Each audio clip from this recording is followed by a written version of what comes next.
SNDP യോഗം എന്ന് പറയുമ്പോൾ അത് പ്രധാനമായിട്ടും അതിന്റെ ഘടന നോക്കിയാൽ അത് കേരളത്തിലെ ഏറ്റവും പ്രബല പിന്നോക്ക വിഭാഗമായ ഈഴവരുടെ സംഘടിത ശക്തിയുടെ പ്രതിരൂപമാണ്. യഥാർത്ഥത്തിൽ കേരളത്തിലെ ഇന്ത്യയിലെയും കേരളത്തിൽ പ്രത്യേകിച്ചും പിന്നോക്ക വിഭാഗങ്ങൾക്ക് ഒരുപാട് അവകാശങ്ങൾ നേടിയെടുക്കാൻ കഴിഞ്ഞിട്ടുണ്ട്. ആ നേടിയെടുത്തവ സംരക്ഷിക്കുന്നതിലും പുതിയതായിട്ട് അവകാശങ്ങൾക്ക് എന്തെങ്കിലും ക്ഷതം സംഭവിക്കുമ്പോൾ അതിനെ പ്രതിരോധിക്കുന്ന കാര്യത്തിലും SNDP യോഗം നേതാവ് എന്ന രീതിയിൽ വെള്ളാപ്പള്ളി നടേശൻ വിജയിച്ചിട്ടുണ്ടോ അതോ പരാജയപ്പെടുകയാണോ ചെയ്തത്?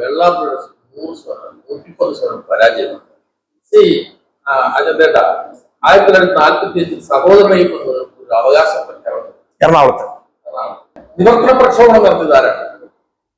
ഈ രാജ്യത്ത് പരദേശി ബ്രാഹ്മണർക്ക് മാത്രം ജോലി കൊടുത്തിരുന്ന ഈ നാട്ടിൽ ജനിച്ച ക്രിസ്ത്യാനിക്ക്, ഈ നാട്ടിൽ ജനിച്ച മുസ്ലിമിന്, ഈ നാട്ടിൽ ജനിച്ച ഈഴവർക്കും മറ്റും ഇവിടെ തൊഴിൽ വേണം, വിദ്യാഭ്യാസ സൗകര്യം വേണമെന്ന് ആവശ്യപ്പെട്ടുകൊണ്ട് സി കേശവന്റെ കേരളത്തിന് മുഖ്യമന്ത്രിയായിരുന്നു.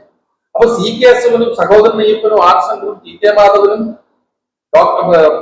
കെ വിശ്വനാഥൻ ഉൾപ്പെടെയുള്ള വലിയ നിര കുമാരനാശൻ ഉൾപ്പെടെ അവര് നേടിയെടുത്ത് ഏത് അവകാശമുള്ള സംരക്ഷിക്കാൻ പറ്റും? ഏത് തരത്തിലാണ് സംരക്ഷിക്കാൻ പറ്റും? ഒന്നും സംരക്ഷിക്കാൻ പറ്റും. പിന്നെ സാധാരണ ഈഴവർക്കിടയിൽ വർഗീയത കുത്തിവെച്ച് ജാതി കുത്തിയിറക്കി ഇവിടെ ഗുരുവിന്റെ ആളുകൾക്ക് അത് പറയാൻ പറ്റും. ഞാൻ ഇനിയും പറയും ജാതി പറയുന്ന പറഞ്ഞ അദ്ദേഹം പറയും. പക്ഷെ അതിനെ സപ്പോർട്ട് ചെയ്യുന്ന ഇവിടുത്തെ ഭരണവർഗത്തോടാണ് ഇവിടുത്തെ ശ്രീനാരായണ സമൂഹം.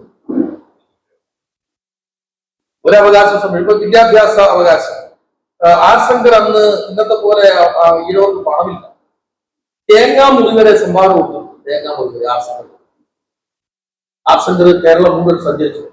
ഞാൻ കണ്ടിട്ടുണ്ട് പാലായിലൊക്കെ ചില വീടുകൾ അന്ന് 100 രൂപ സംഭാവന കൊടുത്ത് രസീത് ഇതുപോലെ ഈഴവ കുടുംബങ്ങൾ ഞാൻ കണ്ടിട്ടുണ്ട്. ആർ ശങ്കർ സാറിന് കൊടുത്താണ്. ഇവിടെ കോട്ടയത്ത് ഒരു സീനിയർ വക്കീലുണ്ട്, ഭദ്രൻ വക്കീൽ, KA ഭദ്രൻ, സീനിയർ വക്കീലുണ്ട്. അദ്ദേഹം ഇപ്പൊ കണ്ടാൽ എന്നോട് പറയുന്നത്, എന്നോട് ശങ്കർ സാറിനെ കുറിച്ച് പറയും. ശങ്കർ സാറിനെ കാണാൻ വേണ്ടി മാമമ്മാപ്പള മാറി പോയി ആ അതികായനായ മനുഷ്യന്റെ പേഴ്സണാലിറ്റിയെ കുറിച്ച്, ആർജവത്തെ കുറിച്ച് പറയാറുണ്ട്. എന്നോടൊന്നും പറയുന്നതാണ് അദ്ദേഹം ഭദ്രൻ സാർ പറയാറുണ്ട്. ശങ്കർ സാർ 14 കോളേജിൽ തുടങ്ങിയത് എവിടുന്നാണ്? ആരുടെയും സംഭാവന. ഈ രാജ്യത്ത് പാവപ്പെട്ട ഈഴവൻ അരി കഞ്ഞി വെക്കുമ്പോൾ കഞ്ഞിക്കലത്തിൽ ഒരു പിടി അരി എടുത്ത് മാറ്റി കൊടുക്കും. തേങ്ങ ഉണ്ടാകുന്ന തെങ്ങിൽ ഒരു കലം തേങ്ങ കെട്ടുതേങ്ങയായിട്ട് മാറ്റി കൊടുക്കും. ആ കെട്ടുതേങ്ങ ഈ പിടിയേരി വിറ്റ് ആളുകൾ കൊടുത്ത ചെറിയ സംഭാവനയും കൊണ്ടാണ് അദ്ദേഹം 14 എത്ര ഏക്കർ സ്ഥലങ്ങൾ അദ്ദേഹം സമ്പാദിച്ചിട്ടുണ്ട്.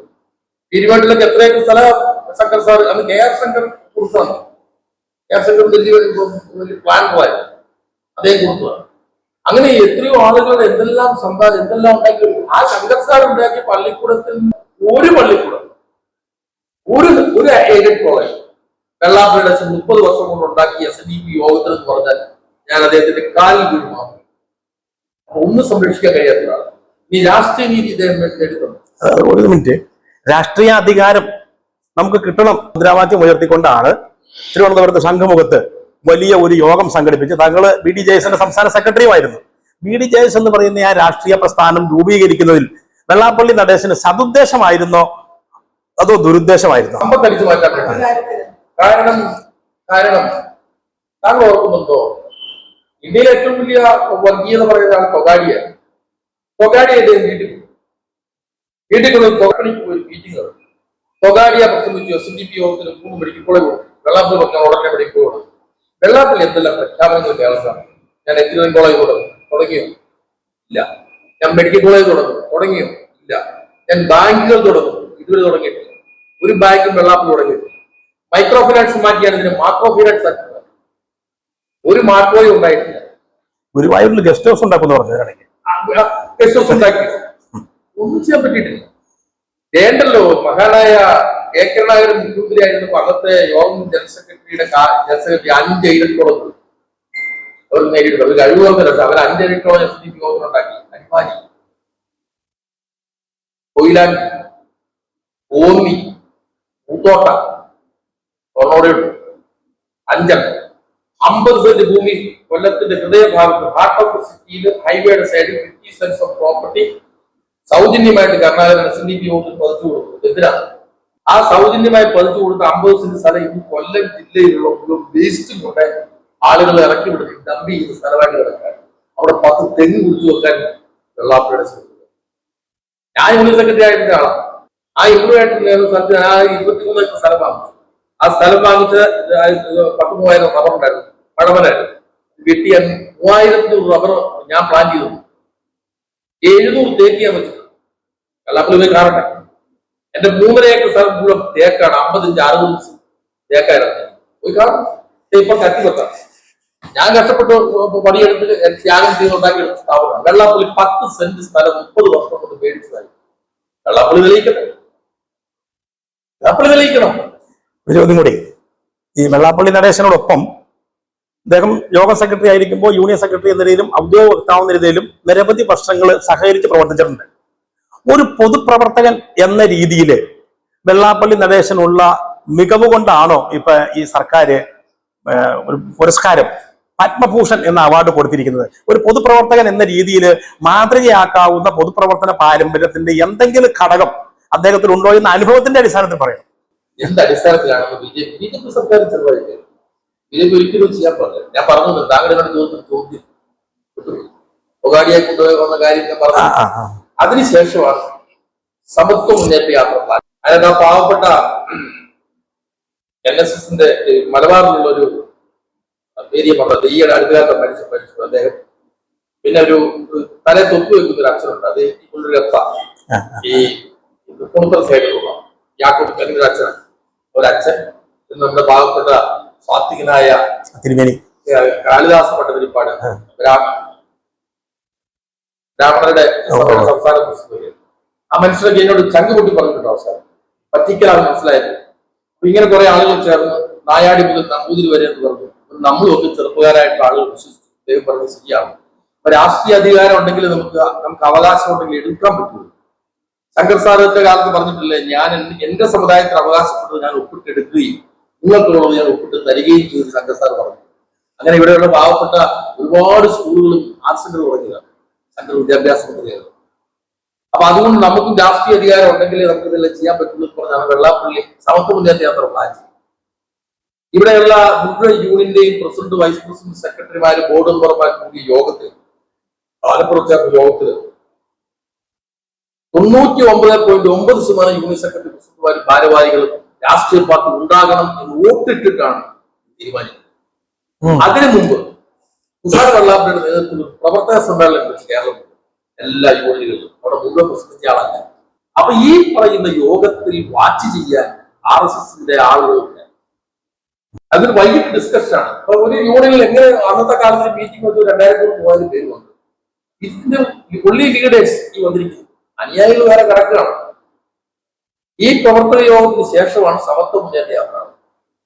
ആ സമത്വ മുന്നേറ്റ യാത്രയിൽ നടന്ന് പ്രസംഗിച്ച ആളെ യോഗം തുടങ്ങുന്നതിന് 1 മണിക്കൂർ മുമ്പ് എന്റെ പ്രസംഗം കഴിയുമ്പോഴാണ് ആളെല്ലാം പമ്പ് ചെയ്ത് നിൽക്കുമ്പോഴാണ് മീറ്റിംഗ് സ്റ്റാർട്ട്. വെള്ളാപ്പള്ളി അവിടെ പോയി യാത്ര തരികയില്ല. അന്ന് ഇവിടെ അന്തിച്ചർച്ചകളിൽ എല്ലാം നടന്നു നിൽക്കുന്ന SNDP അല്ല നടക്കുന്നത്. ഒരു ദിവസം 5 ചാനലിൽ ഞാൻ ചർച്ചയ്ക്ക് പോയിട്ട്. അപ്പൊ രാഷ്ട്രീയ സംഘമൊന്നുമില്ലല്ലോ. അനുഭവത്തോട് ആളുകൾക്ക് എത്താൻ പോലും പറ്റാത്ത തരത്തിൽ വഴി ബ്ലോക്കായി, ആയിരക്കണക്കിന് ആളുകൾ വഴിയിലായി. ഒരു യൂണിയന്, ഒരു ശാഖയ്ക്ക് എത്ര കോടി രൂപ മൊത്തം നോക്കിയാൽ വെള്ളാപ്പള്ളി ഇതിനുവേണ്ടി ഇൻവെസ്റ്റ് ചെയ്യും.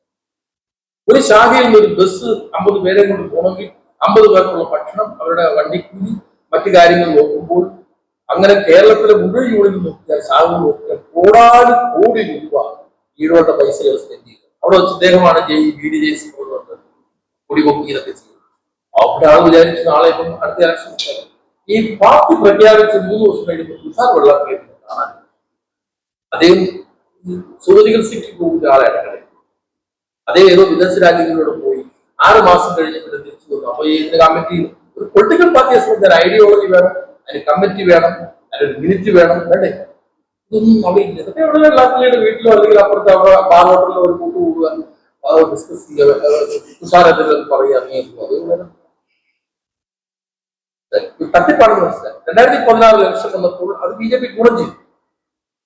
BJPക്ക് വോട്ട് ബാങ്ക് കൂടിയത് ഈ ഒരു മൂവ്മെന്റ് വന്നതോട് കൂടിയാണ്. ഇന്നിപ്പോ എന്ത് പറ്റി? EDS ആയിട്ടുണ്ടായിരുന്ന SNDP യൂണിയന്റെ ഭാരവാഹികളും ശാഖാ ഭാരവാഹികളും BJPക്കാരായിരുന്നു. അദ്ദേഹത്തിന്റെ നയം കൊണ്ട് ഒരു കാലത്ത് കേരളത്തിന്റെ രാഷ്ട്രീയ ചിത്രം പരിശോധിച്ചാൽ അതിപ്പോ കോൺഗ്രസിലാണെങ്കിലും മറുഭാഗത്ത് ഇടതുപക്ഷത്തിലാണെങ്കിലും ഈഴവരായ നിരവധി നേതാക്കന്മാരുണ്ടായിരുന്നു.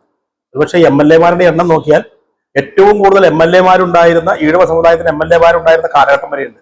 ഇന്നിപ്പോൾ അത് ശോഷിച്ച് ഏതാണ്ട് പൂജ്യത്തിലേക്ക് എത്തുന്ന ഒരവസ്ഥയാണ്. കാരണം വെള്ളാപ്പള്ളി നടേശന്റെ നേതൃത്വ പാടവം കൊണ്ട് ഈഴവ സമുദായത്തിന് ഉണ്ടായിരുന്നത് പോലും നഷ്ടപ്പെട്ടു പോവുകയും ഒട്ടുമില്ലാത്തൊരവസ്ഥയിലേക്കും പോവുകയാണ്. അതല്ലേ അദ്ദേഹത്തിന്റെ നേതൃത്വപരമായ ഒരു കഴിവിന്റെ ഏറ്റവും വലിയ ബലഹീനത എന്ന് പറയാവുന്നത്.